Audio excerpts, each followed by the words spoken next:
Magandang umaga po sa inyong lahat, mga kapatid. Wala yatang tao dito May tao po ba dito? Good morning. Ayan, gusto nyo English Good morning. Sige. So, praise God at tayo po ay narito naman and congratulations dahil ang mga oras na supposed to be ay pwedeng masayang ay gugugulin mo sa pagsamba at pagluwalhati sa Panginoon. Ano po? By the way, meron po tayong bang kasama dito, nalimutan ko pangalan. Si Faith po. Yan, yung kasama po natin sa camping at ang kanyang asawa siguro. Yan. Sige, praise God. Welcome po sa family ng JCFLWC. Ano po? Praise the Lord. At welcome po kayo dito. Tayo po ay enjoy lang po natin ang presence ng Lord ngayong araw na ito. Amen po ba? Amen. So, kaya alam niyo po, ngayong araw na to ay bagamat medyo makulimlim sa labas, pero I do believe that this is the day that the Lord has made and we will rejoice and be glad in it. Ano po? Praise the Lord. Sino pong excited na? Amen. Sa gagawin ng Panginoon, So, in this past week, masyadong maraming mabilis na pangyayari at masyadong madaming nangyari ngayong week na to. Kahapon lamang ay nandun po tayo sa celebration ng birthday ni Brother Linuel, ni Brother Renz, at graduation ni Pedro, at graduation ni Brother Linuel, at celebration na siya ay nakapasa na sa driving test. Ang daming pangyayari. At nung linggo, Lunes, ay ang atin pong pinakamamahal naman na kapatid na si Brother Albert ay langit na kasama ng ating Lord. Pag minsan, parang nakakainggit, kasama na niya si Lord, no? Kasi, alam niyo, ang isa sa aking pinapangarap, at alam ko naman na yun ay mangyayari, ay ang makausap ko ang mga Bible character. Parang ako lang yan. Kasi gusto kong tanungin si Jonah kung paano siya nilunok ng malaking isda. Hindi po ba? Paano si Shadrach, Meshach, and Abednego hindi nasunog sa loob ng horno? Paano ginawang unan ni Daniel ang mga leon? Hindi siya kinain. Di ba, napakadaming amazing stories in the Bible na binabasa natin, pero ito'y totoong nangyari. Paano mga taga-Israel ay tumawid sa dagat na mapula na hindi sila walang tubig? Paano pinatay ni David si Goliath? Anong ganong kalaking bato ang ginamit niya para di ba? Ang dami. Kaya, amen. So, bagamat meron po tayong konting kalungkutan, dahil nawala ang ating kapatid, pero behind that ay may kagalakan tayo dahil alam natin na siya ay nasa piling ng Panginoon. At soon, ay makakasama po uli natin si Brother Albert. Siya po yung silent comedian. Kung alam niyo po, hindi po siya, akala niyo ganun lang siya. Pero siya po yung silent comedian. May mga banat siya na talagang ikaw ay matatawa. Pero kung titingnan mo siya, yung first impression mo sa kanya ay tahimik na, hindi po siya tahimik, para po siyang bulkan Taal, bigla na lang sumasabog. So, praise the Lord. At ngayon pong umagang ito, mga kapatid, ako napansin ko yung cycle ng ating mga messages ngayong buwan na to, ay para bagang tayo ay talagang, sabi nga sa Paite, alam niyo po ang Paite, alam niyo po ang bayan ng Paite? Sa Laguna, para po tayong inuukit ng Panginoon, Kasi ang Paite po ay bayan ng inuukitan, yung inuukit. Doon po naggagawa ng mga wood carvings. Ano po? Tayo'y minomold ni Lord into a deeper situation of our faith sa Kanya. Ano po? Hindi gusto ni Lord na ikaw ay may tinatawag po kami noon na Kristiyanong sausaw pates. Yung Kristiyanong sausaw pates, yung masyadong matampuhin, yung mababaw ka sa Panginoon. Pero I do believe na si Lord, He wants you to be mature Christian. Tatatlo yata ang tao dito. Ano? Parang ayaw nyo yata yun eh. Ano?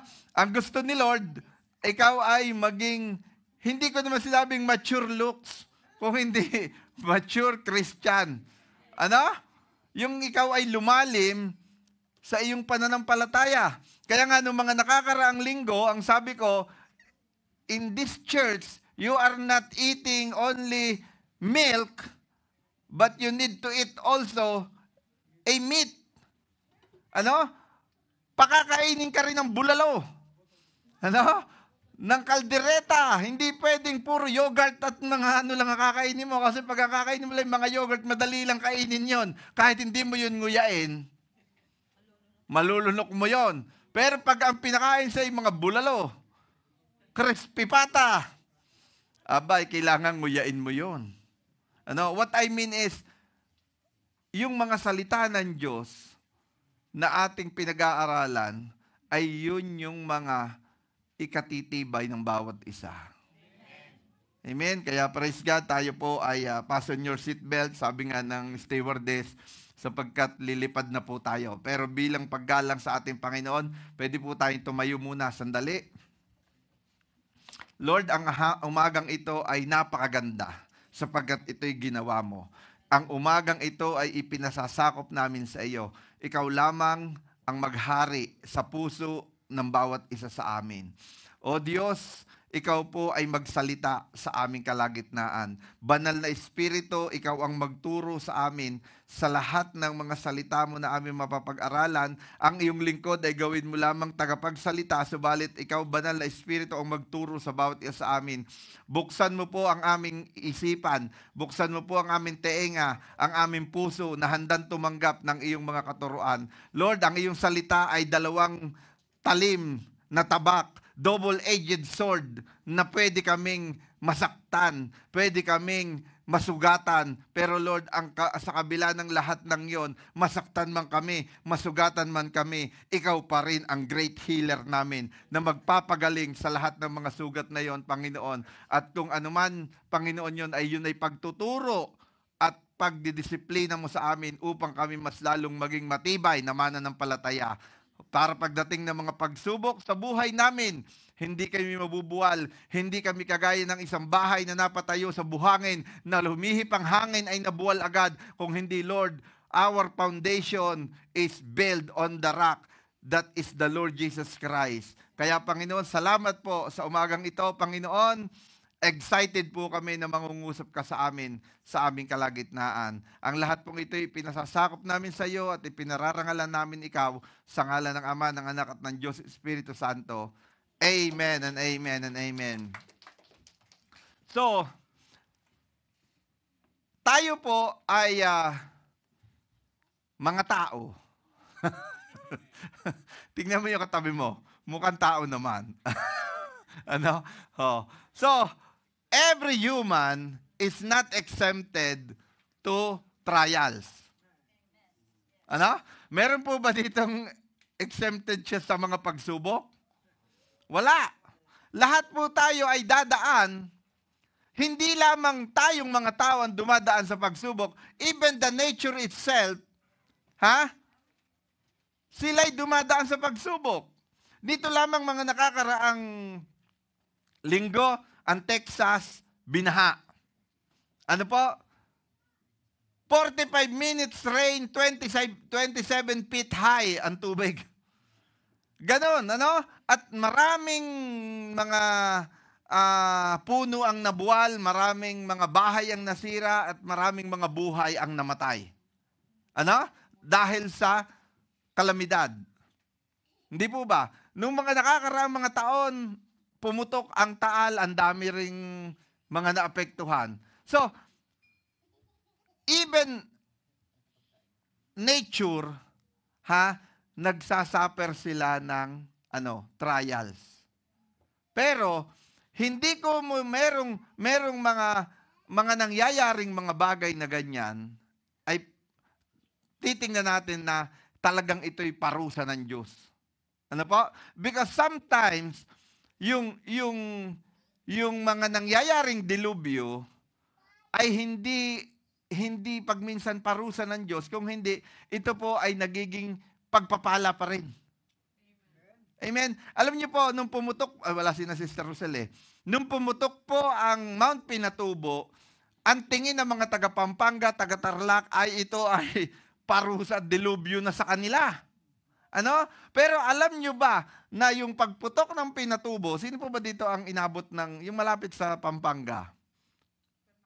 Yan, Tarlac, siyempre, sila Brother Jill, Sila Sister Rosel, talagang sila ay lumubog ang bahay nila, nadala ng lahar, Pero alam niyo po ba na yung lahar na yun na ipinutok ng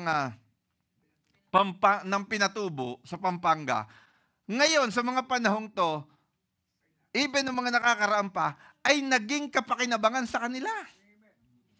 Alam niyo po ba na one of the highest tourist attraction sa Central Luzon is Mount Pinatubo. Yun ang pinupuntahan ng mga turista. Tapos, halos buong Luzon, ang ginagamit nilang construction materials na buhangin ay lahar. So, makikita mo, meron pa ring kabutihan na nagagawa. So, kaya, praise God, dahil dumadaan man tayo sa mga pagsubok, pero huwag natin titingnan na ang pagsubok ay parusa ng Diyos. O hindi, maaring may mga pagsubok na dumadaan sa ating buhay dahil yon ay inaalaw ng God para sa ikabubuti mo. Amen. So the title of my message today na binigay sa atin ng Panginoon ay, basa po. Ako, para mabigat-bigat, no? Sino po ba dito ang gustong-gusto niya ang test? Nung ikay nag-aaral,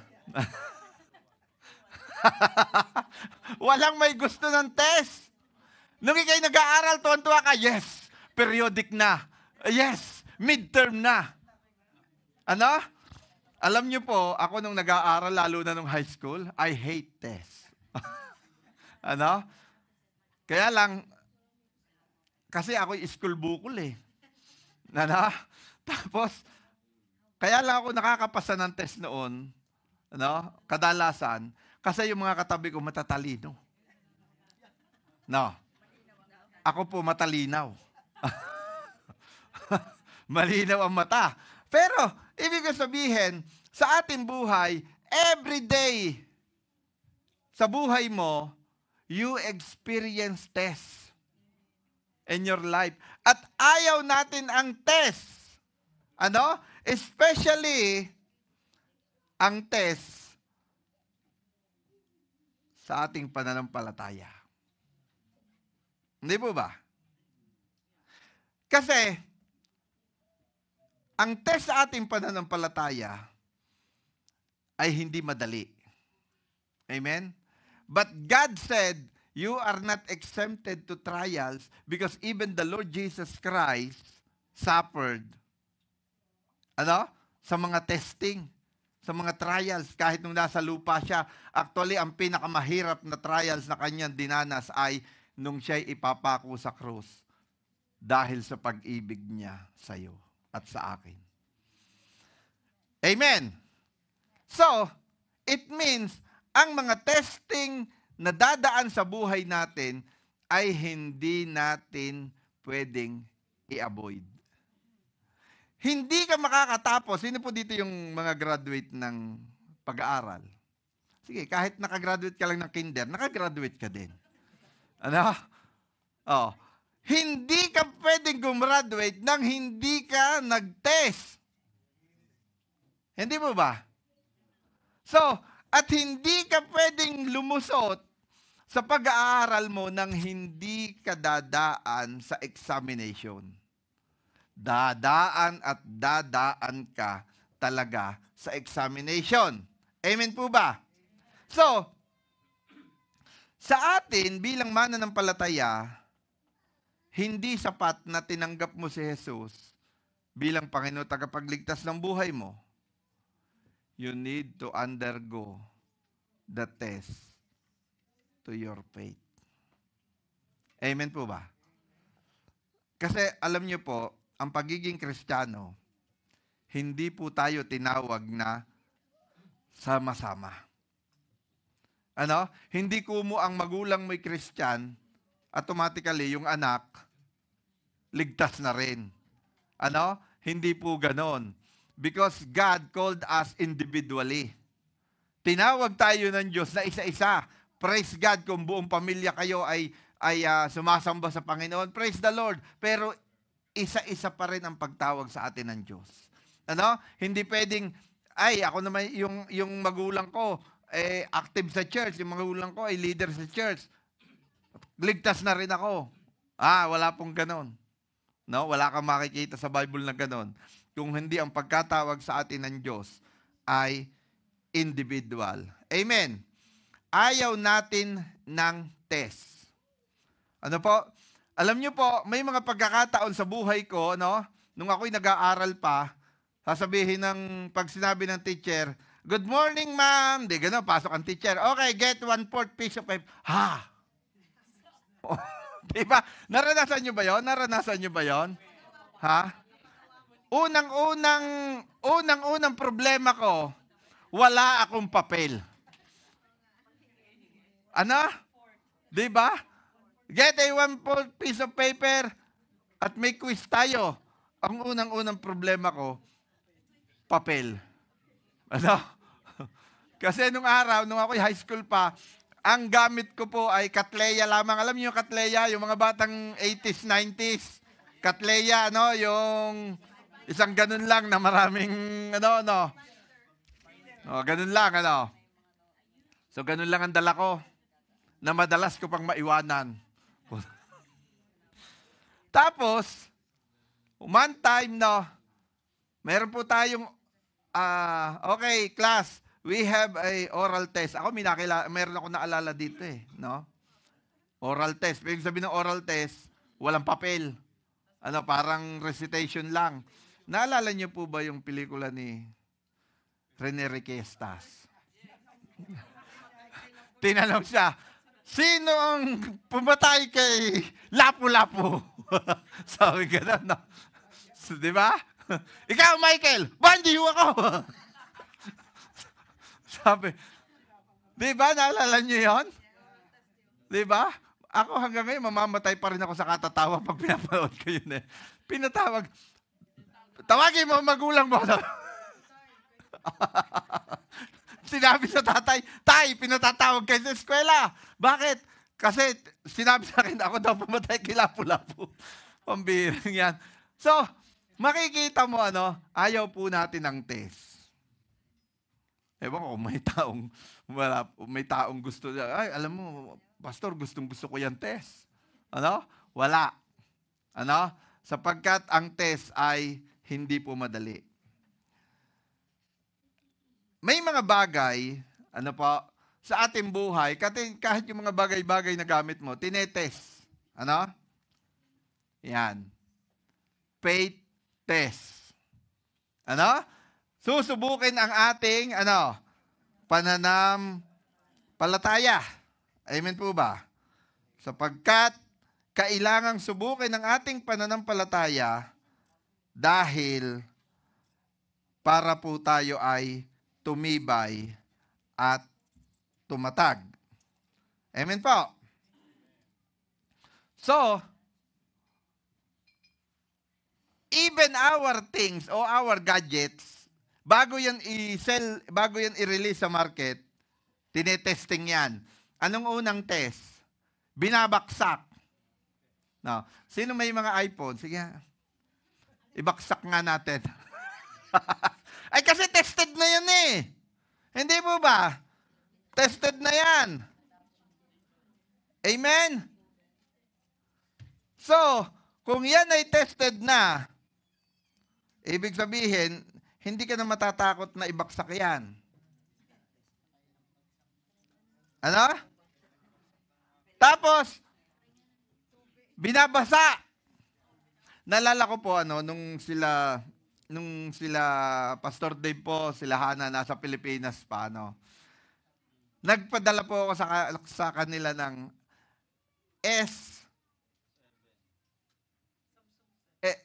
Samsung S6. Pero, ang kahon ay S7.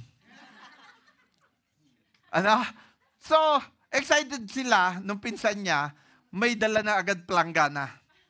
Kasi di ba yung S7 ay tested na waterproof. Ilulublob nila doon. Ilulubog nila yung cellphone doon kasi S7 ang kahon. Pero yung kahon, hiningi ko lang yun, pero S6 lang mabuti nilang hindi nila inilubog. Kung hindi, blok. So, may testing na water testing at mayroong testing na kung talagang matibay. Alam nyo, sa buhay natin, ganyan din ang ginagawa ni Lord sa atin. Tinetesting tayo ni Lord kung tayo talaga'y matibay. Sometimes bumabaksa ka. Hindi po ba? Hindi po ba? Sino po dito yung mga bumaksak na? Ako lang po ba? Ako lang talaga makasalanan dito. Yan, no? Bumaksak ka sa maling tao. Yung iba, relate na relate eh. Amen. Pero kahit bumaksak ka, dapat bumangon ka. So, nahulog ka sa tubig na ikaw ay binuli. Pero praise God, naririto ka ngayon, ibig sabihin, matibay ka. Kasi kung wala ka dito, para kang kumbaga sa relo, di palito ka lang. Pero dito ka until now, ibig sabihin, nakayanan mo yung pagsubok sa'yo. Amen po ba? So, kung ang pagsubok ay hindi natin kayang iwasan, huwag mo talagang iwasan. Hindi mo ba? Kasi tingnan niyo po, it's human nature to avoid things we don't like. Tayo, may nature tayo na may mga bagay na ayaw natin. Hindi po ba? Marami tayong ayaw. Pero, hindi po natin yan may iwasan. Avoiding cannot hurt you. Dun muna, may mga bagay na pag inavoid mo, hindi ka masasaktan. Halimbawa, aso. Dito, mababait ang aso, no?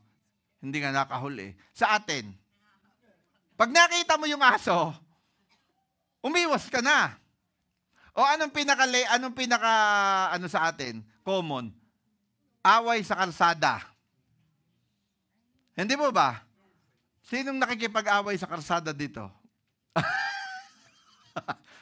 Wala. Kasi, yung away sa kalsada, ma-avoid mo na masaktan ka kung hindi ka makikipag-away. So what kung binangga ka? Hindi naman ikaw yung binangga, yung sasakyan mo lang.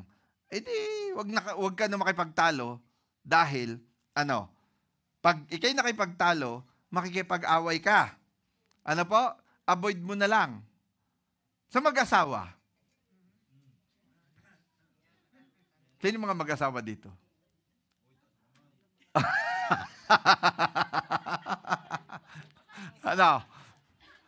Can you avoid to hurt ang bawat isa?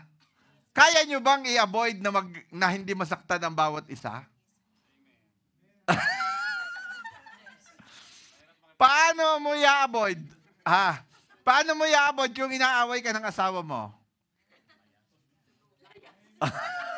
Layasan daw, sabi nung. Tulog-tulugan. Ano? So, alam mo na yun. Alam mo na ang formula kung paano mo i-avoid na mag-away kayo. No? Kasi hindi mo maiiwasan na hindi kayo mag-aaway. No? Pero, pwede mong iwasan na hindi kayo masaktan. Pero dito, or has the potential to hurt you. Hindi po ba? Meron naman mga potential na masasaktan ka dahil sinasadya mo. Hindi po ba? Tatawa-tawa si Brother Benji. Wala yung kanyang esposa. Ano? Hindi po ba? So, makikita natin dito, alam niyo po, pag minsan, may mga bagay na ikaw ay may mga ginagawa ka na ginagawa mo kahit alam mo masasaktan ka. Ano? Sige ba, sa feelings, sa emotion muna. Hindi doon sa pakiramdam, Sino po dito yung mahilig manood ng horror movie dati? Dati, ha? Sige. Ngayon. Alam niyo po dati, nung ako'y teenager pa, nanonood po, may Betamax kami noon. No? Sino nakaka-relate? VHS na lang. Wala pa rin nakaka-relate sa VHS. DVD na lang. DVD.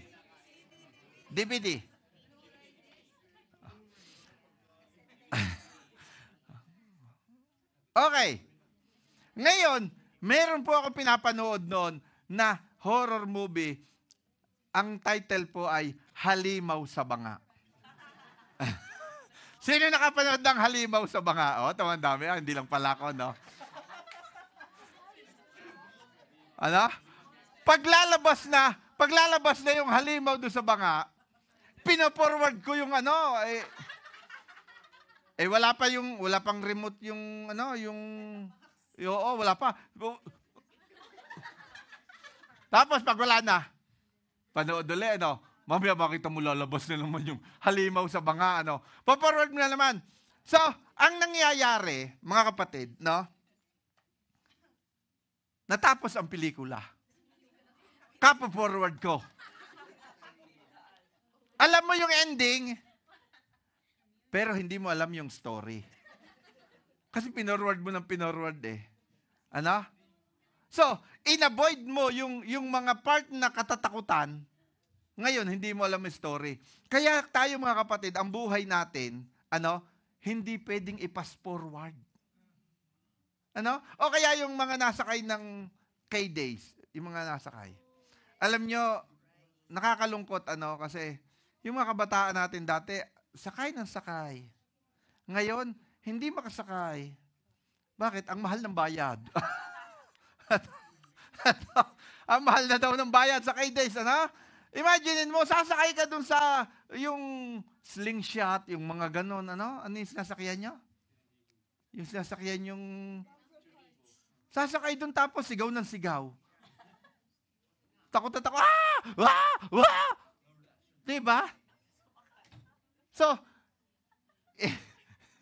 sinasadya mong masaktan ka. Sinasadya mong mahirapan ka.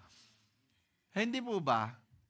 So, sa buhay natin, mga kapatid, may mga bagay na ginawa tayo na tayo'y nasaktan. Hindi po ba? May mga bagay tayo na tayo nasaktan. Pero, hindi po yun natin kayang i-avoid. Kasi nung bata ako, bakit hindi ko ma-avoid na tumalon sa dam? May dam po sa amin, 50 feet ang taas ng tore, 50 feet din ang lalim ng tubig. Natalong kami doon. Kahit ako'y hindi na makahinga pag kasi kailangan bilisan mo yung yung langoy mo pataas. Otherwise, kakapusin ka ng hininga, ay may turbine po yun sa ilalim kasi irrigation na yun na yun yung humihigop ng tubig papunta doon sa ano. Pag doon ka napapunta, marami na pong namatay na bata doon. Ano? Pag doon ka napapunta at nahigop ka noon, patay kang bata ka.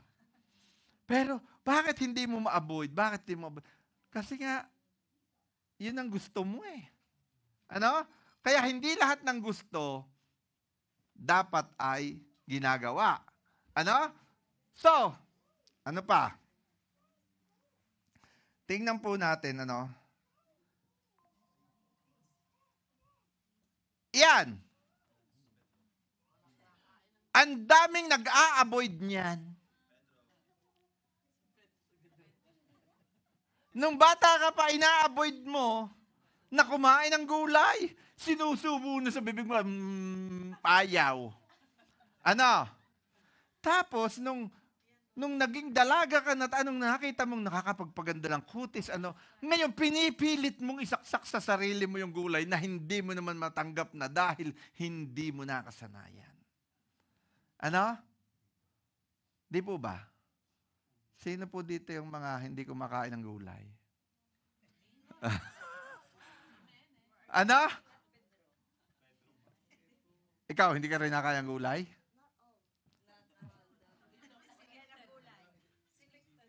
Selected gulay. Ano?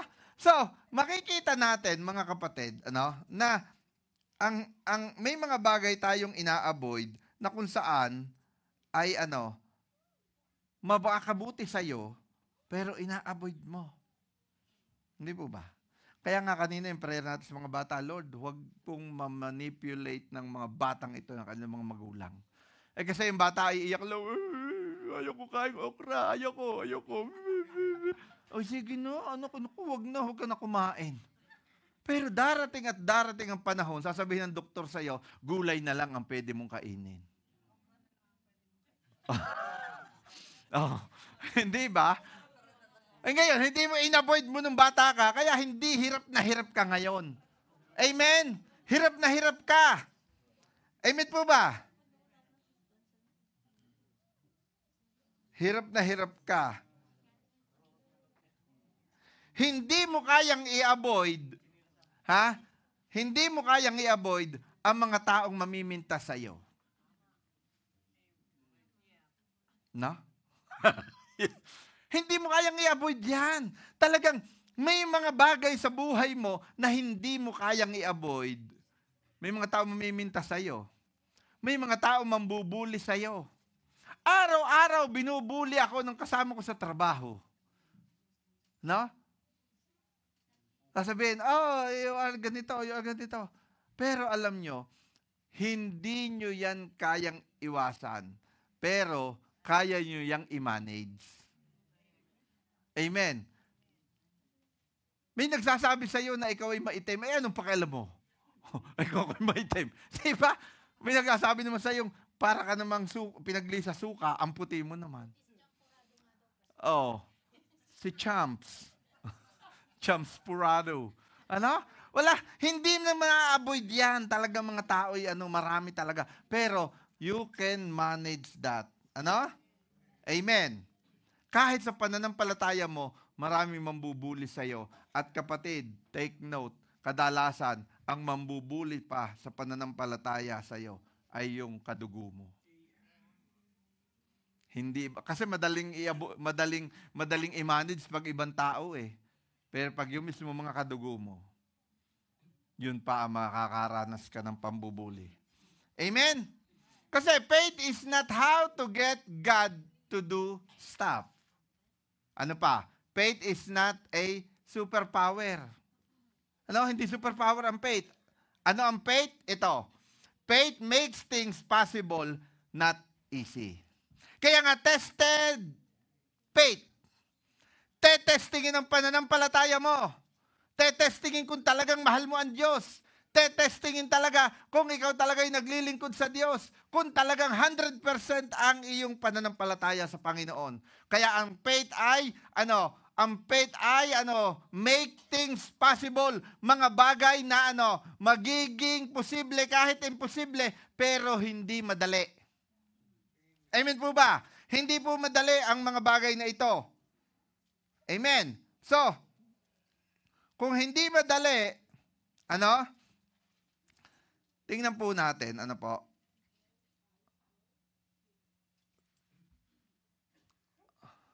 trials sa faith expose the authenticity of our faith.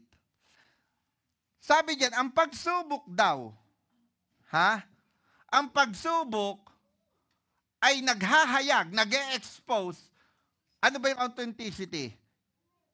Yung legit, yung original, yung katotohanan, ng iyong pananampalataya. Yung pagsubok, dito masusubok, ang iyong pananampalataya kung talagang totoo. Amen po ba? Kasi sa mga bagay-bagay, marami po tayong mga nararanasan na talagang sinusubok ang atin pong mga pananampalataya. Amen po ba? So, pwede ba akong itong tatlong poging to? Pwede po ba kayong pumunta dito? Ayan. So, ito pa isa. Tumayo ka dito. Sige. Kayo po. Mamaya na kayo magkape. Tumayo muna ka dito. So, ito pong apat na ito ay titingnan po natin, sila po'y parte ng ating buhay. Kunyari So, si Paulette po, siya po yung tinatawag nating money. Pera. Ano po? Si Pastor Dave po ay relationship. Si Pedro po ay family. At si Brother Ruel ay yung tinatawag nating health. Maaring sa area ng buhay mo, dito, sa health, wala kang sakit. Praise God! Hallelujah! Thank you, Lord. I'm healthy. Pero wala kang pera. Ano sasabihin nito? Thank you, Lord. Wala kang pera. Maaring sa area ng health ng buhay mo, praise God ka. Talagang healthy ka. Pero wala ka namang pera. Hindi po ba? Tapos, yung family mo, yung family mo, hindi pa supportive sa'yo. Sa halip na ikaw ay naglilinis ng bahay, linggo lamang ikaw mapapakinabangan, hindi ka pa mapakinabangan, pupunta ka pa dyan sa simbahan. Hindi ka sinusuportahan. Tapos ito, relationship. Yung asawa mo mismo, ayaw ka payagang magsimba. Yung mga kapatid mo, kaya born again ka na naman. Hindi ba? So, maring dito, panalo ka. Praise God, malakas ako. Pero alam mo, na yung tatlong part ng buhay mo, pag hindi sila nagsusupport sa'yo, pwede ka ring manghina. Ang dami mo naman pera. Bilyonarya ka. Praise God. Magkano ba? Anong babayaran natin yan? Sige, sagot ko na yung anong yan. Pero ikaw na may cancer. Makakapag-praise the Lord ka pa rin ba? Tapos ang mga magulang mo'y hindi magkasundo, nag-divorce sa family. Hindi ba? Sa relationship, ganun. So, kaya hindi lahat ng area ng buhay mo, ay matagumpay ka. Kaya nga, i-expose yung trials, i-expose yung authenticity mo ng pananampalataya mo na kahit sa kabila ng ikaw ay may sakit, praise the Lord, kahit kabila ng ang pamilya mo hindi maayos, purihin ng Panginoon. Kahit ang relationship mo hindi maayos din to Lord dahil yun ang pangako mo. At kahit hindi, napakarami kang pera. Ayoko sabihin walang pera eh. Hindi maraming pera. Praise the Lord pa din. Amen. Yun yung authenticity of our faith. Na kahit anong, sige po, palakpakan po natin ang Panginoon sa buhay nila. Kahit anong nangyayari sa buhay mo, kay Lord ka pa rin nananampalataya. Amen? Hindi yung nagkasakit ka lang konti, ayoko nang sumimba. Bakit? May sipon ako, may sipon. Sipon lang? Si Jesus nga, ulanit arawin sa paglalakad, sa para lamang makapangaral ng salita ng Diyos ang mga alagad. Di ba? Yung mga disciple nga, ay may ibiniting patiwarik, may binuhusan ng mantika. Ang daming nangyari sa kanila, pero hindi sila nag-stop. Amen? So, every area of our life ay itetest talaga ng ang ating pananampalataya. Pero praise God, dahil, eto pa. The trials expose the authenticity of our confidence in God. Amen? Kailangan talagang confident tayo sa Panginoon. Amen po ba? Kailangan talagang tayo ay nagtitiwala sa Diyos. Sa bawat area ng buhay natin, hindi tayo kayang panghinain ng anuman testing. Sa halip, may confident pa rin tayo na si Lord. Si Lord ang gagabay. Si Lord ang gagawa. Kagaya ng nangyari kila Ate Flora, hindi nila inaasahan yun, biglang-bigla. Isang araw lang ang nangyari, wala pang 24 hours nangyari ang lahat ng bagay na yun. Pero, praise God, dahil nung nangyari yung mga bagay na yun, meron na silang relasyon sa Diyos. Pwede palakpakan natin si Lord, sige po. Kasi kung yung mga bagay na yon na nawala ang kanyang asawa, ay niwanan silang bigla na ganun, na sila ay wala pang relasyon sa Panginoon, mahirap tanggapin yon. Kasi, sasabihin, may mga makikiramay, alam mo, ganyan talaga yan eh. Talagang, napakalungkot. Hindi dapat. Dahil kilala mo na ang Diyos, na alam mo na si Kuya Albert, bagamat siya kinuha ng Panginoon, alam mo na mayroon pang hope na kayo magkikita pa. Dahil kung saan siya pumunta at ikay nananatiling tapat sa Panginoon, doon ka rin pupunta. Po? Kaya hindi ganun kalungkot. May lungkot, pero meron pa ring blessed hope na natitira. Amen po ba? So, may confidence pa rin tayo na si Lord talaga. Amen? Ano pa? There are trials that are not meant to be overcome, but to endure. May mga pagsubok daw na talagang hindi ka magtatagumpay. Pero hindi mo kailangan pagtagumpayan. Kailangan mo lamang, yung endure? Tiisin.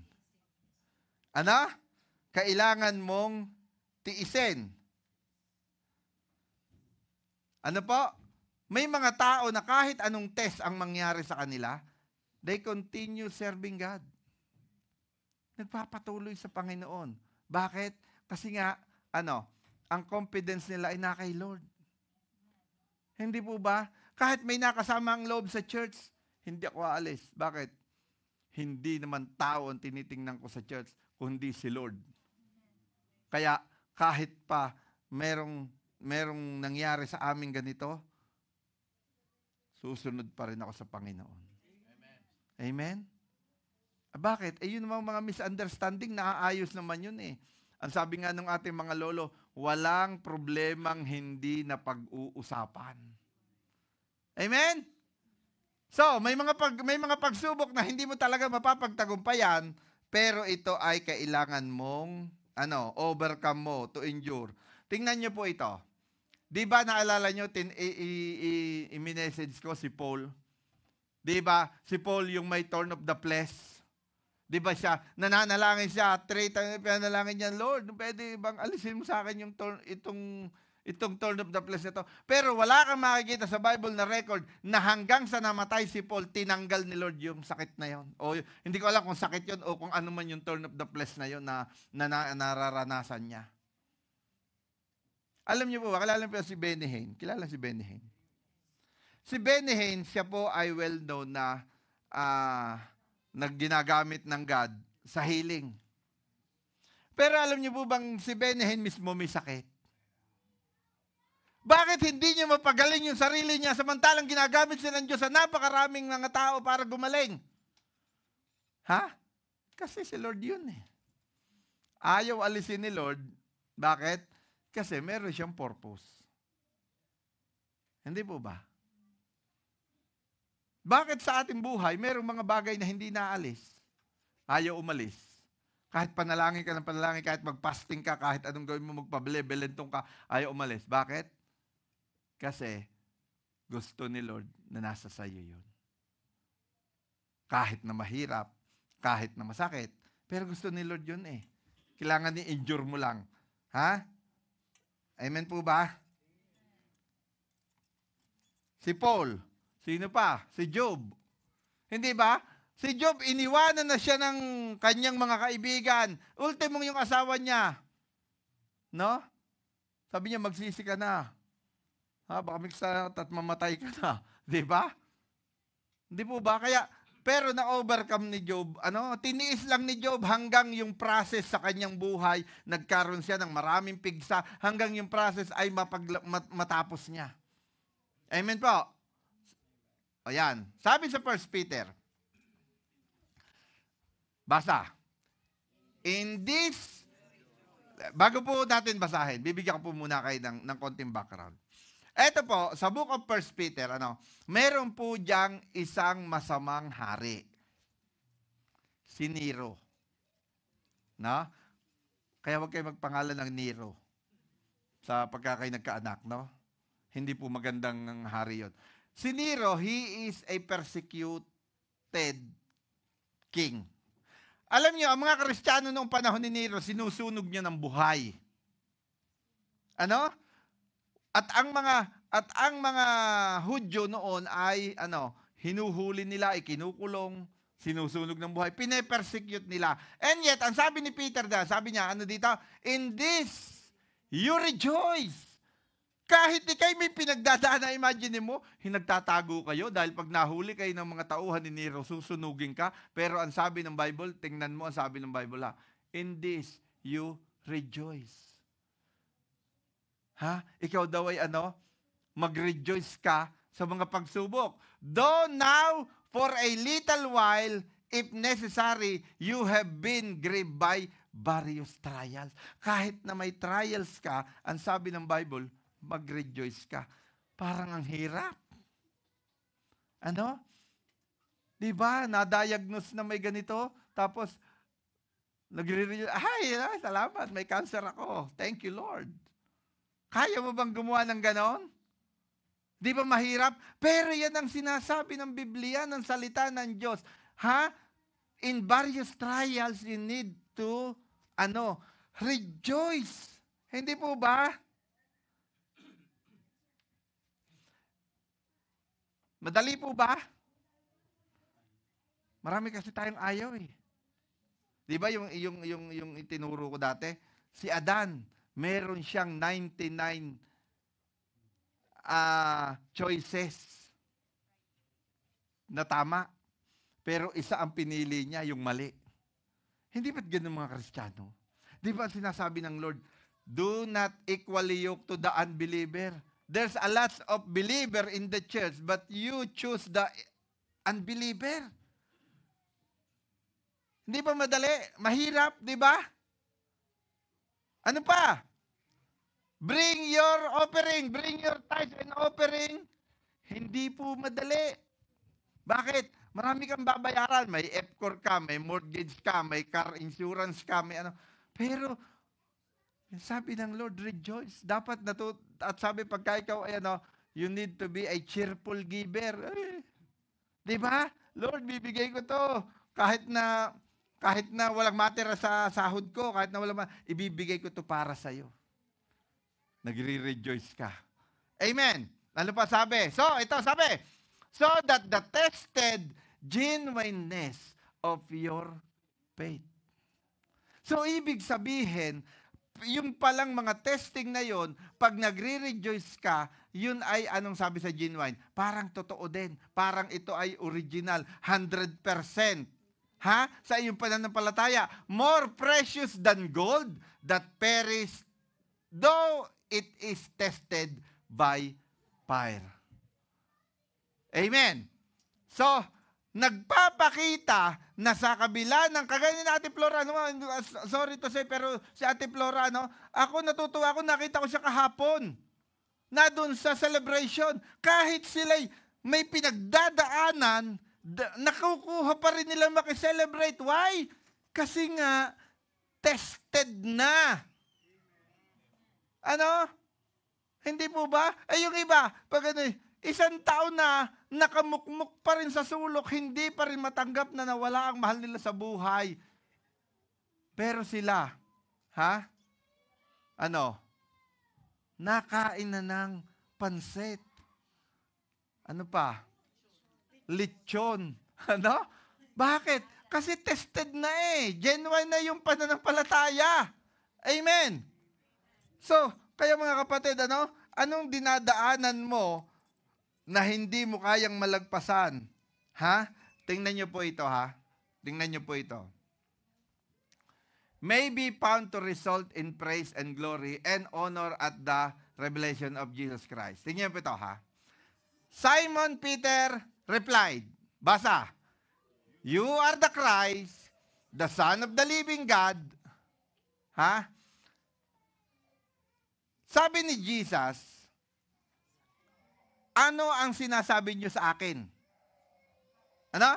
Ang sabi ni Peter, ikaw ang Kristo, ang anak ng buhay na Diyos. You are the Christ, the Son of the living God. Oh, anong sinabi? Kasi genuine faith, bakit parang Teka,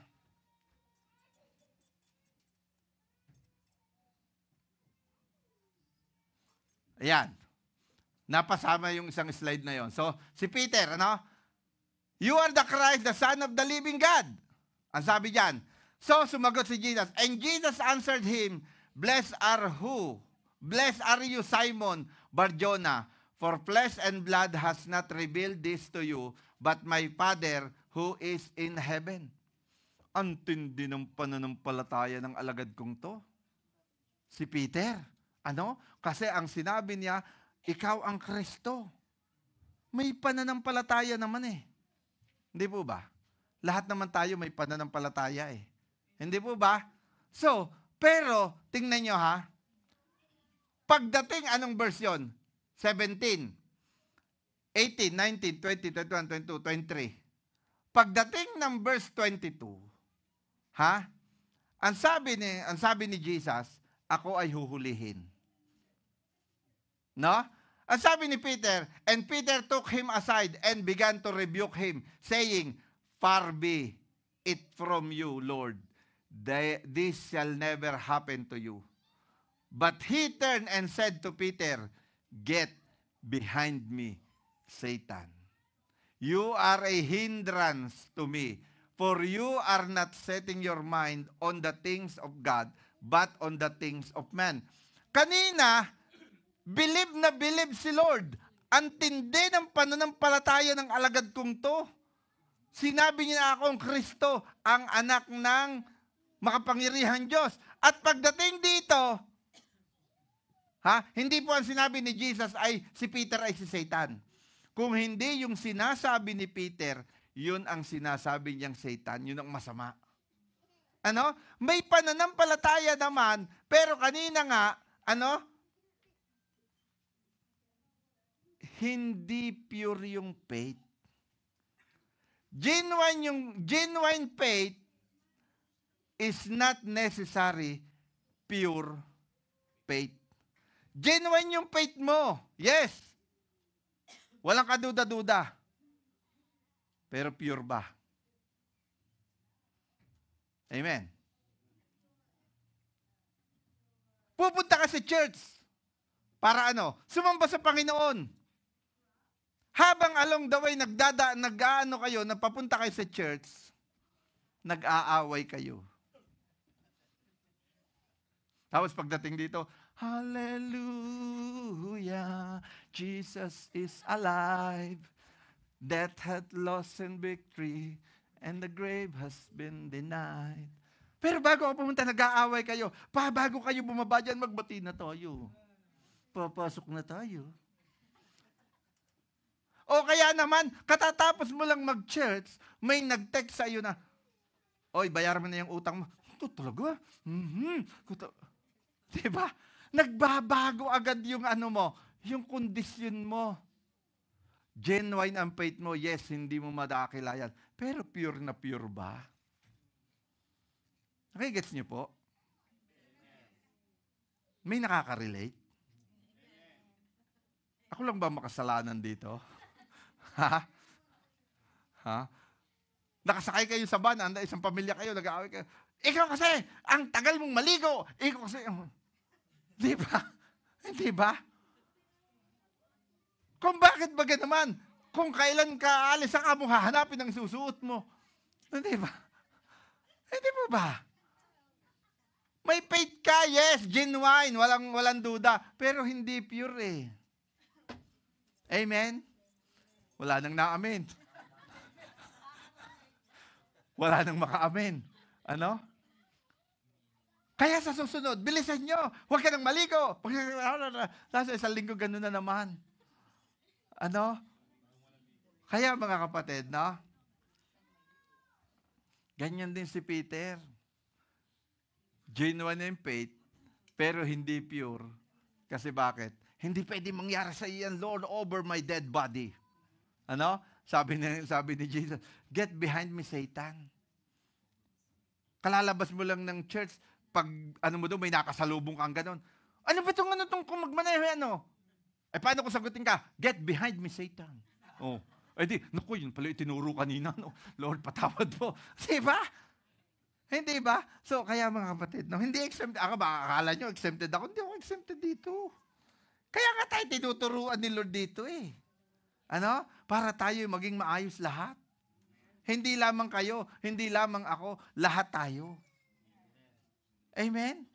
Mamaya pag talagang nung sumamba ka, iyak ka ng iyak. Lord, nangangako pa, Panginoon.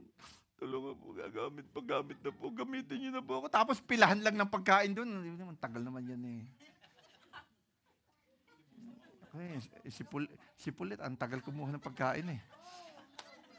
Diba? Kakakunti, naubos pa. Dapat, kahit sa isip mo lang yon, ha? Kahit nasa isip mo lang yon, nagkakasala ka na. Ano? Magpasalamat ka kung naubos ang ulam, ibig sabihin, masarap ang ulam. Ano? Hindi yung ikaw ay maktulong, hindi wala na akong inabot, hindi na natin. Hindi po ba? Amen? Amen? May natututunan po ba tayo? Ha? Genuine ang faith natin. Walang duda yon. Ano? Pero, hindi pure eh. Ano? Sabi dito, and Peter took him aside. Ay, ba't nagpasalin-salin? Ayan. But he turned, ayan. Ito pa. Kilala niyo to? Si James and John. Ano? Magkapatid po ito. Ha? Sabi diyan, ha? Sa Luke 9:51, when the days draw near for him to be taken up, he set his face to go to Jerusalem. No? Pupunta si Jesus at ang kanyang mga disciples saan? Sa Jerusalem. And he sent messenger ahead of him. Nagpadala siya. Hindi sinabi kung sino. Ha? Maring yung dalawa. Who went and entered a village of Samaritans to make preparation for him. But the people did not receive him because his face was set toward Jerusalem. So, papunta sila Jesus, hindi sila tinanggap sa Jerusalem. Ayaw silang tanggapin. Ano? Take note. Disciple tong dalawang to, ha? Tingnan nyo. And when his disciple, James and John, sino? Si James and John, si Juan at si Santiago, saw it, nakita nila, they said, ano sinabi nila? Lord, do you want us to tell fire to come down from heaven to consume them? Imagine mo, hindi na sila tinanggap, paulan na lang apoy ang Jerusalem. Oh. Hindi ba? May faith ba yung dalawa? Yes. They are the disciple of Christ. But, pure? No. Bakit? Hindi lang kayo tinanggap. Parang kung ano ko din Example ko, naubusan ka lang ng ulam ayaw mo nang batiin si Sister Sunny. Kasi siya yung huling-huling kumuha. Huwag natin batiin si Sister Sunny yan. Kinuha lahat yung ulam. May faith? Yes. Pero pure? Hindi. Ganun tayo eh. Wala may exempt dito eh. Hindi po ba? Kaya ako, ang tekniko, pag ako'y nagugutom at gusto ko ulam, kahit ako, madalas huli ako sa huli, pag nakita ko gusto ko ulam, una na ako. Diba? Hindi ganun eh. Dapat, kapatid, laging ang nakikita sa atin, yung Christ-likeness. Ano? Pero hindi tayo exempted dito eh. Pero mo yung disciple niya, kaya nga tinawag silang sons of thunders. Ano, di ba? Tawag ni Jesus sa kanila, you are the sons of thunders. Kayo ay mga anak ng kidlat. Kasi gusto niya pababain ng kidlat doon sa mga taong ayaw tumanggap sa kanila. Ano bang sabi ni Jesus? Pag hindi kayo tinanggap sa bahay, anong gagawin nyo? Ipagpag nyo ang inyong mga paa at umalis kayo, magpasalamat kayo.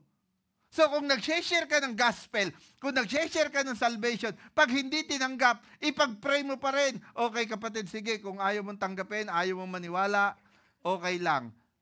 Can I pray for you? Lord, pagpalain mo po. Pagpalain mo pa rin. Ano? Bakit? Kasi yun ang Christ-like eh. Huwag tayo maging kagaya ni James at ni John. Lord, yung mga yan, ayaw tumanggap. Paulanan mo ng apoy. Hindi gano'n. Hindi gano'n. Ano? Yung mga kamag-anak mong ayaw kang pakinggan, pagpalain mo pa rin. Pagpasko, regaluhan mo pa rin. Huwag natin regaluhan mga yung kamag-anak natin yan. Hindi dapat gano'n. Hindi dapat gano'n. Amen? May natututunan po ba tayo? Amen. So, tapos, ano pa? Sabi, but he turned, sabi ni Jesus, and rebuked them.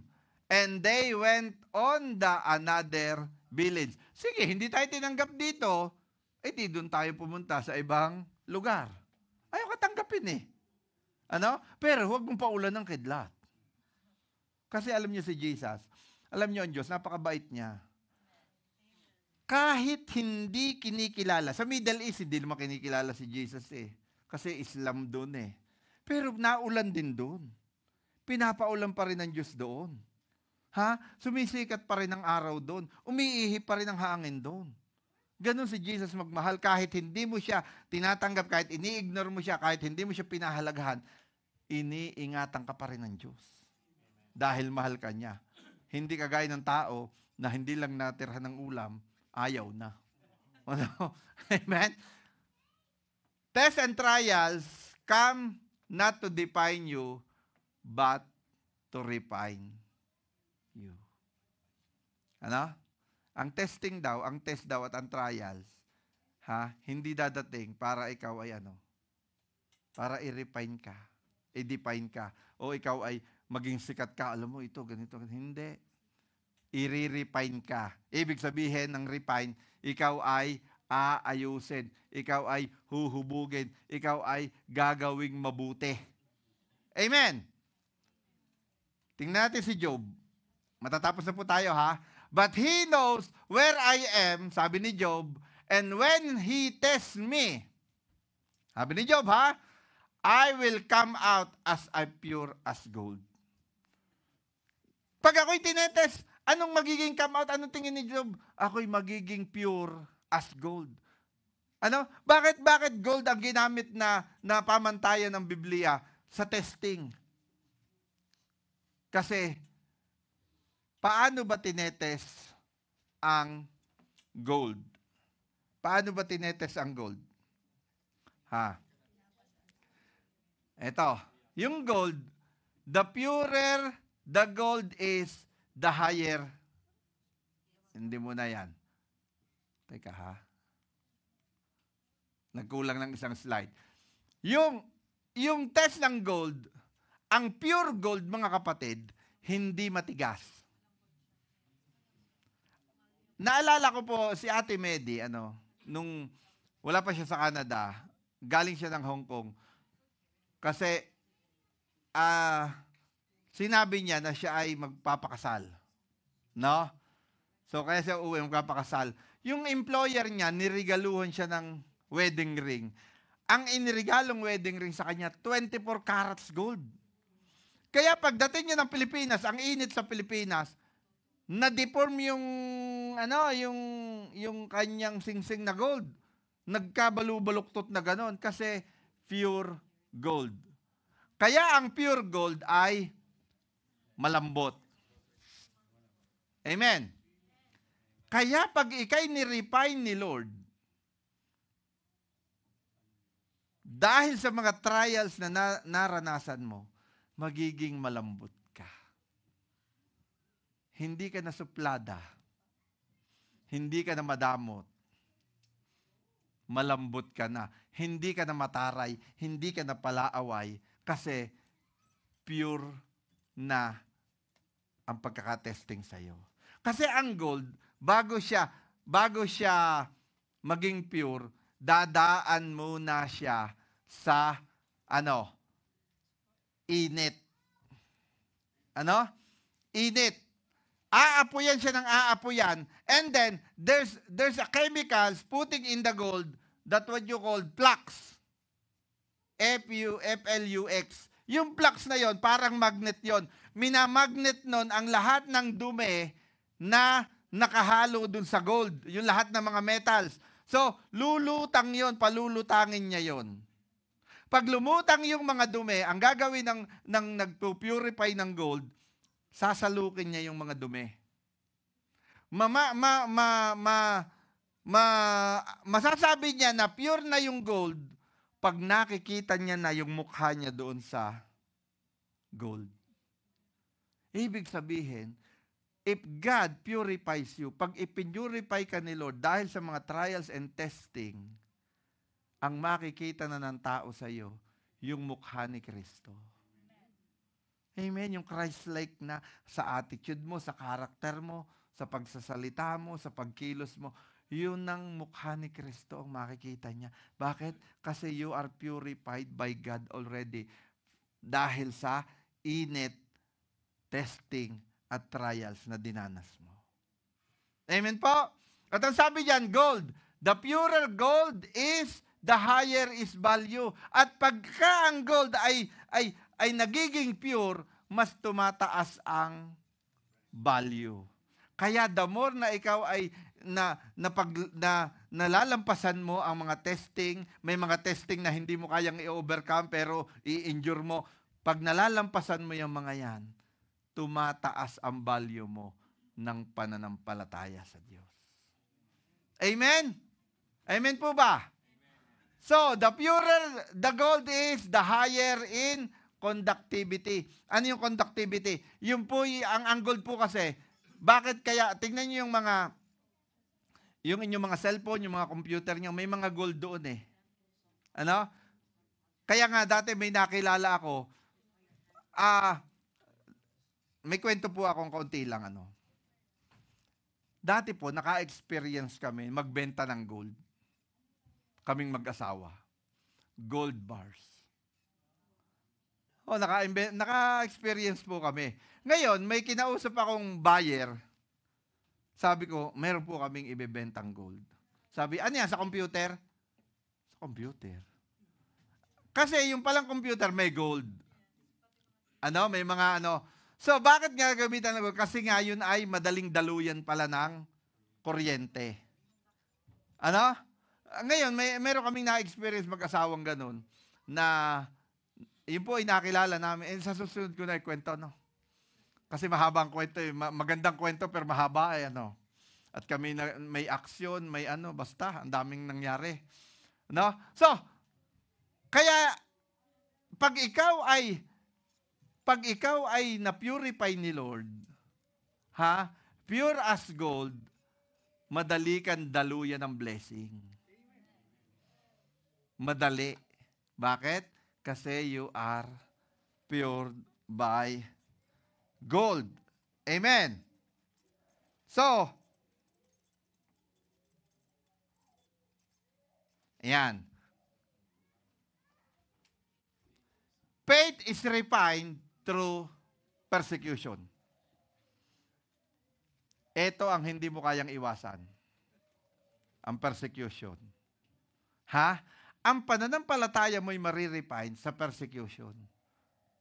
Marami ang mga taong magpe-persecute sa'yo.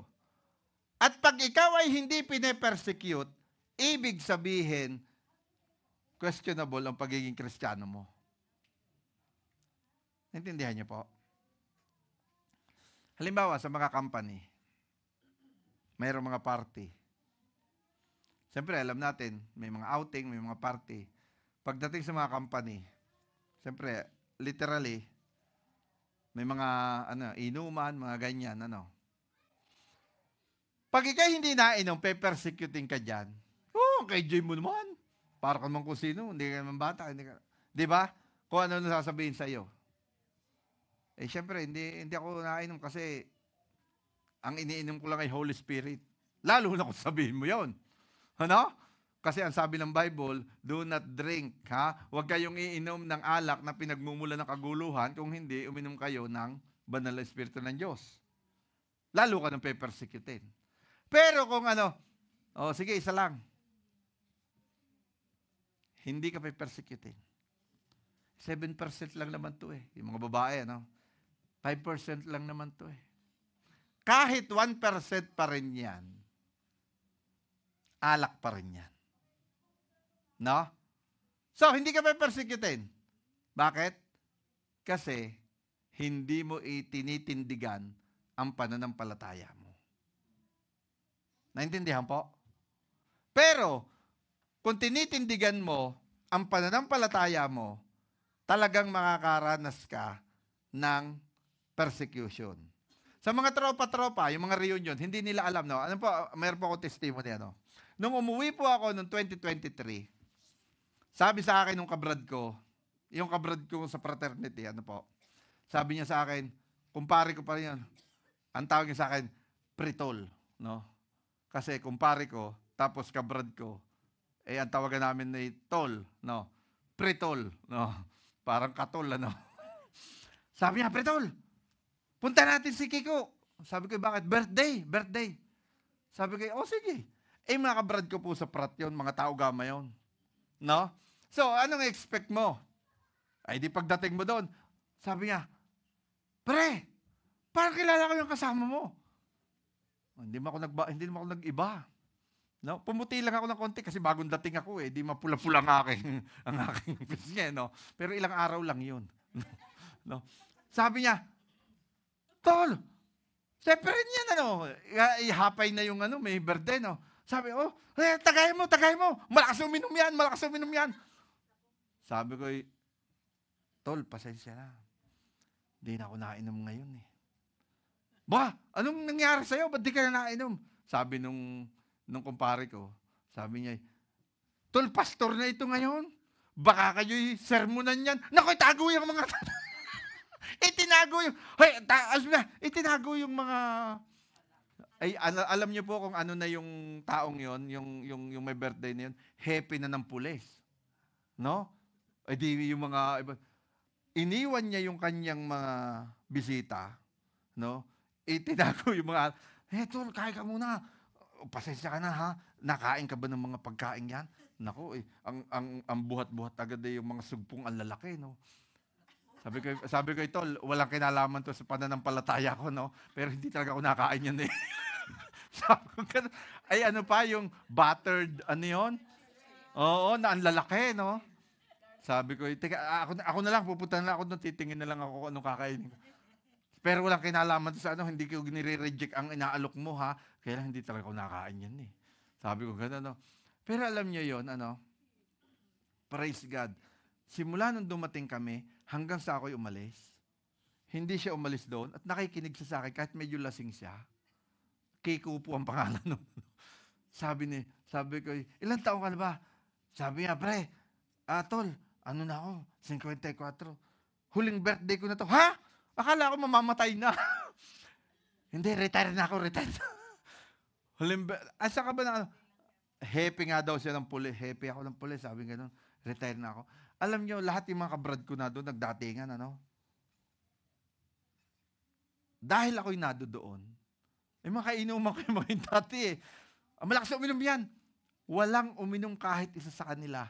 At nagkwentuhan kami, nagbalikan kami ng kwento nung araw.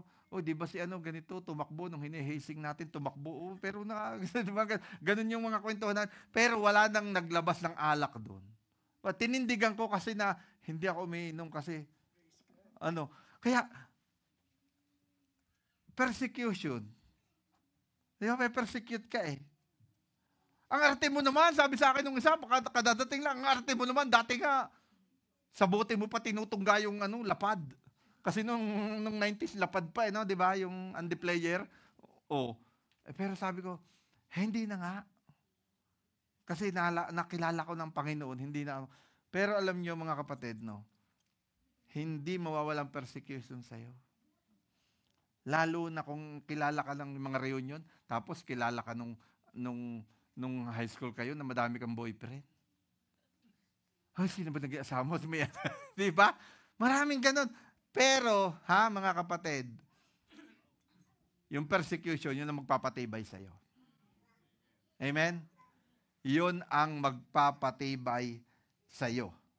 Yung persecution na mararanasan mo. Blessed are you when people insult you. Kung iniinsulto ka ng tao dahil sa pananampalataya mo, bless ka. Amen? Persecute you and falsely say all kinds of evil against you because of me. Dahil kay Kristo. Kaya huwag kang matatakot, huwag kang mahihiya na ipahayag mo na si Kristo ay yung Panginoon.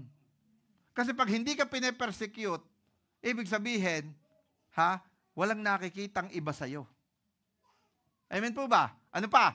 Rejoice, ayan na naman. Rejoice and be glad because great is your reward in heaven. For in the same way, they persecuted the prophets who were before you. Kahit yung mga nauna pa pinersecute. Kung si Jesus nga pinersecute ikaw pa kaya? Yung Diyos nga pinersecute na, tayo pa, hindi naman tayo Diyos. Hindi tayo exempted, mga kapatid. Amen? Ayan, tingnan natin, sino yan? Sino yan? Si Lazarus. Ito maganda to Sabi sa John chapter 12, a large crowd of Jews found out that Jesus was in Bethany. So, yun nandun si Jesus. So, they went there not only to see Jesus, but also they see Lazarus, whom Jesus had brought back to life. So, nagpupunta yung mga tao doon sa Bethany. Bakit? Kasi gusto nilang makita, hindi lamang si Jesus, kundi si Lazarus. Viral to, viral. Hoy, may buhay na matay, may patay na nabuhay. Totoo kaya yun? Punta tayo. Viral no? So, punta sila doon. Pupuntahan nila si Lazarus. Tapos, tingnan nyo Tingnan nyo to The chief priest plan to kill Lazarus to. Kabubuhay lamang, papatay na naman. Diba? Diba siguro sabi ni Lazarus, ano ba naman? Nananahimik na nga ako, nakalibing na nga ako, nangangamoy na nga ako Binuhay-buhay niyo ko, tapos ngayon papatay niyo na naman ako. Ano ba naman kayo? Diba? So, papatay na naman. So, kaya makikita natin, bakit kaya? Bakit gustong patayin? Ito ang dahilan. Lazarus was the reason why many people were leaving the Jews and believing in Jesus. Kapatid, pag ikay pine-persecute ni Lord ng mga tao dahil kay Lord, alam mo ba na nag-glorify ang pangalan ng Panginoon? Ganyan yan. Sige, maglagay tayo ng isang kasaysayan. Halimbawa, movie. Alam niyo movie? Pelikula. Sa movie, may bida. Halimbawa, ang bida ay si Sister Juliana. May kontrabida. Ang kontrabida si Sister Maggie. Sila ba ang importanteng karakter sa pelikula? Sige. Taas ang kamay ng yes. Taas ang kamay ng no. Alam nyo, hindi mabubuo ang pelikula kung walang extra. Ang extra ay si Sister Jackie.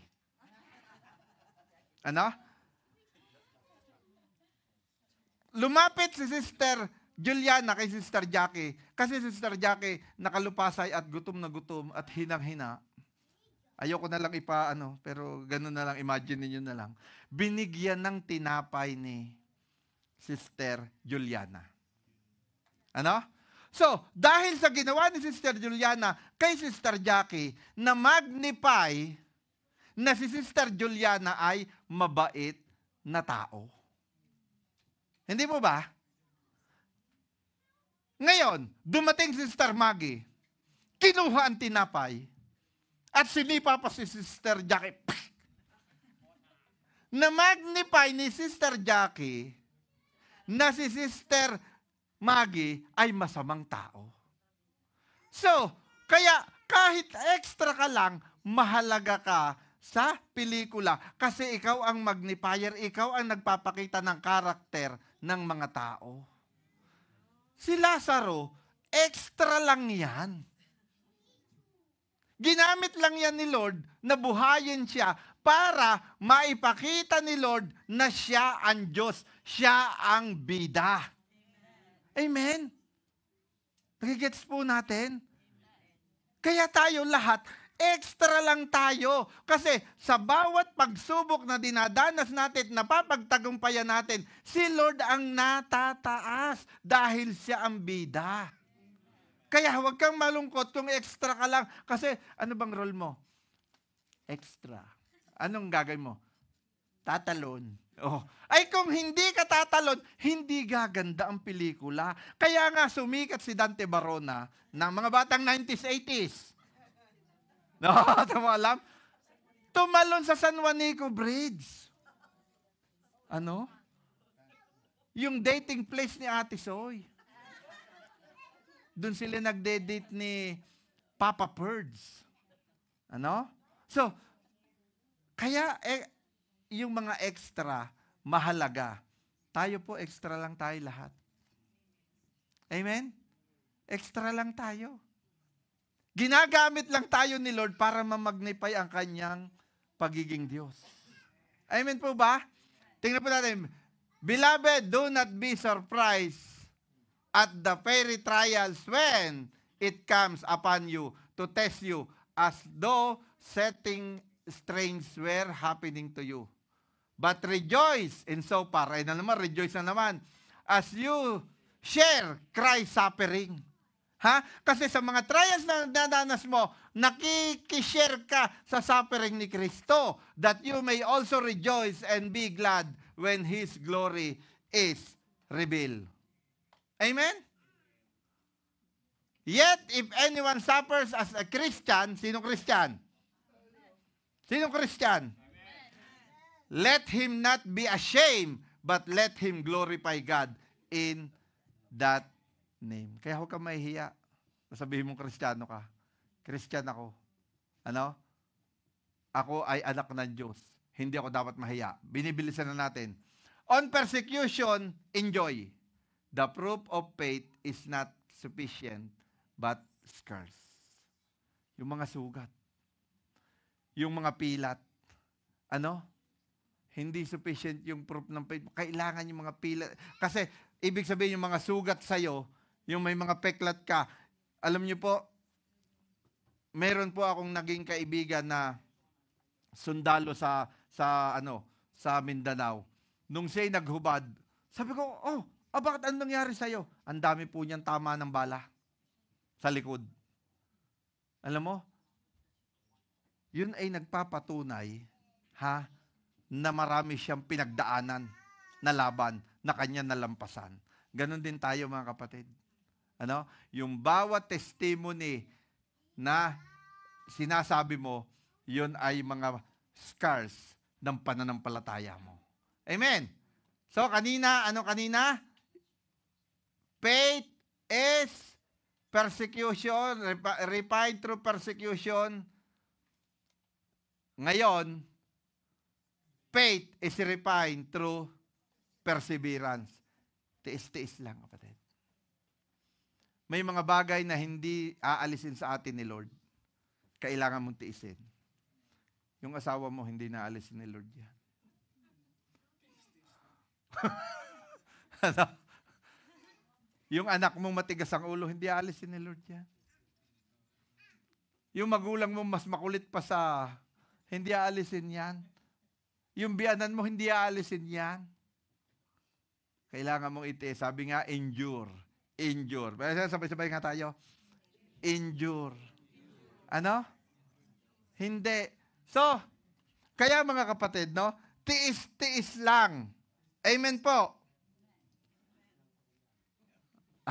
Consider it pure joy, my brother and sister, whenever you face trials of many kinds, because you know that the testing of your faith produce perseverance. Kaya pag may pananampalataya ka, meron kang pagtitiis. Ano? Kagaya ngayon, tinitiis mo ang gutom mo. Pero pag nanonood ka ng Netflix, kahit gutom ka na, ayaw mo, kasi may ano pa, season ano pa. May susunod pang episode. May susunod pa. Diba? Pero pag pakikinig ng salita ng Diyos, nagsasalita na ang tiyan mo, nagugutom ka na. Ano? Amen? Let perseverance finish its work so that you may be mature and complete, not lacking anything. On perseverance, endure. God will use what He chooses not to remove. No? May mga pangyayari sa buhay natin, hindi alisin niya ni Lord. Pero i-endure lang natin. At i-manage natin. Amen. Sige, last. Faith is refined through proclamation. Ibig sabihin ng proclamation, huwag kang mahihiyang sabihin ang ginagawa sa ng Diyos. Ako natutuwa kanina, may parto pa yung testimony ni brother, hindi natapos. No? Tapos yung sumunod na testimony, may parto pa rin po yung akin. Ganun dapat ang mga testimony, walang ubos. Ano? Kahit ikaw ay nakaligtas sa kagat ng bubuyog, dapat ipagpasalamat mo yon. Ano? Bakit? Iniligtas ka ni Lord saan? Sa bubuyog. Ano? O Jollibee daw. Then they called them in again and commanded them to not to speak, to teach all. Yan, si Adian, si Peter na naman yan, no? Sinabi sa kanila, huwag silang magsalita. Ano? And all in the name of Jesus, sa pangalan ni Jesus. But Peter and John replied, which is right in God's eyes, to listen to you. Sabi sa mga Pariseo, alin ang tama? Ang makinig ako sa inyo? Sabing ganyan?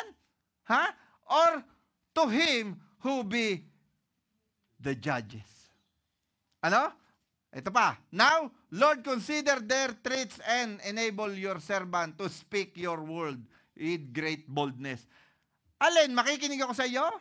Sabi sa mga Pariseo, magsasalita ako dahil naranasan ko. Kaya mga kapatid, encouragement to. Lahat ng naranasan mo kay Lord, huwag mong kalilimutan at huwag kang matakot na i-share ito. Hindi si Lord gumawa ng espiritu ng takot. Kung hindi, ano ang ginawa niya? Boldness. Tapang. Kaya sabi mo sa katabi mo, dapat matapang ka. Huwag kang duduwag-duwag. Kung torpe kang manligaw, pagdating sa pag-share ng Word of God, matapang ka. Amen? Stretch out your hands to heal and perform signs and wonders through the name of the Holy Servant Jesus. After they prayed, the place where they were meeting was shaken. Birahin nyo, pagkatapos nun, na-shaken na, and they were all filled with the Holy Spirit and spoke the word of God boldly. Amen? Pwede ko tawagin yung nagki-keyboard natin. Amen? So mga kapatid, tumayo po tayong lahat.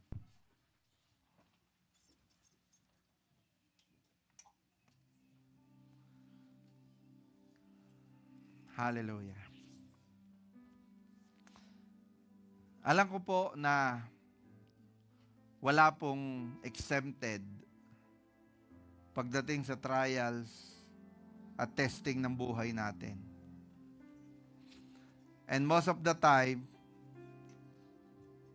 we are experiencing persecution. At kadalasan ng mga nagpe-persecute sa iyo, kasi sino pa yung malalapit sa iyo? Yung best friend mo. yung family mo, yung mga kamag-anak mo, mga katrabaho mo, yung pa nagpe-persecute sa'yo. Subalit sabi ng Panginoon, rejoice in the middle of persecution. Rejoice in the middle of trials. Because in every trials that you pass, you have a great reward. Kasi ang test na hindi mo na ipapasa, magre-retake ka lang nito. Uulitin mo lang ito. I-repeat mo lang uli itong test na to. Hanggat hindi mo na ipapasa ang test sa buhay mo, hindi ka makakapunta sa another level ng buhay mo. Kung lagi ka pa rin magagalitin, hindi mo kayang magkumalma at mahinahon. Tatagal lang ng tatagal, marami ka lang makakasirang tao, marami ka lang makaka-misunderstanding, at maraming taong lalayo sa iyo. Hanggat hindi mo natututunan kung paano i-handle ang testing na to sa iyo. Kaya sa oras na ito, kapatid, ikaw kilala mo ang sarili mo. Tanging ikaw at ang Diyos lamang ang nakakakilala sa iyo.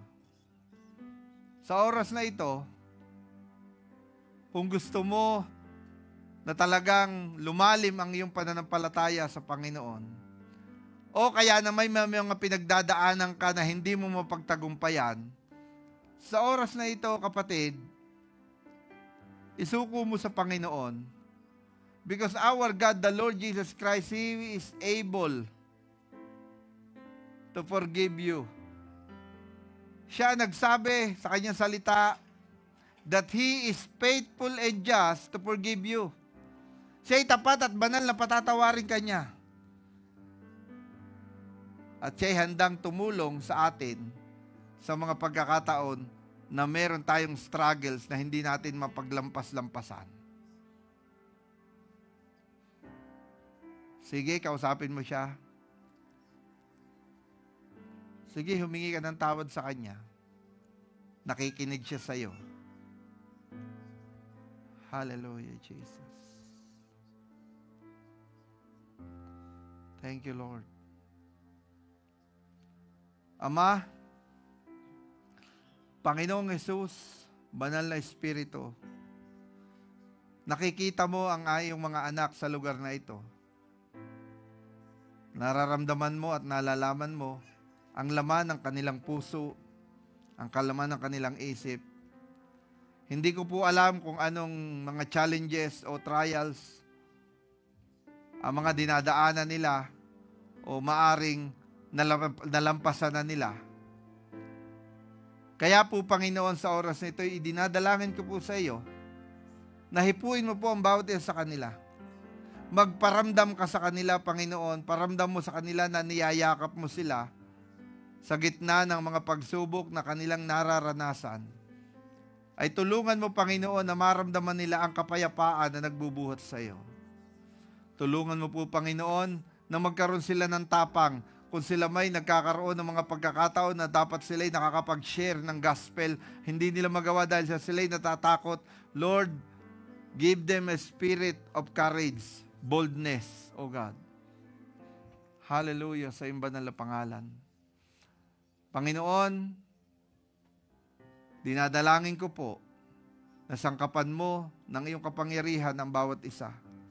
At sa kung ano pa man may mga mabibigat na pinagdadaanan, Ama, tulungan mo na ma-overcome nila ito sa tulong ng iyong Santong Espiritu. At sa umagang ito, Panginoon, aangkinin namin ang katagumpayan sa lahat ng aming mga pinagdadaanan. Kung ito man ay sa pera, kung ito man ay sa health, kung ito may sa relationship, kung ito may sa family, O God, saan mang area ng buhay namin, ay tulungan mo po kaming mapagtagumpayan namin ito. At saan mang area ng buhay namin, ay pupurihin ka namin sapagkat ikaw ang Diyos. Sapagkat kami ay mga extra lamang, Panginoon. We are only a magnifier. Namamagnify, Panginoon, ang pagiging Diyos mo, ang iyong makapangyarihang salita dahil sa amin. Kaya, Panginoon, sa oras na ito, pinupuri ka namin at niluluwalhati ang iyong dakilang pangalan. Tulungan mo po kami sa lahat ng area ng aming buhay. Ito po ang aming samot dalangin sa ngalan ng Ama, ng Anak, ng Diyos Espiritu Santo. Amen and amen and amen.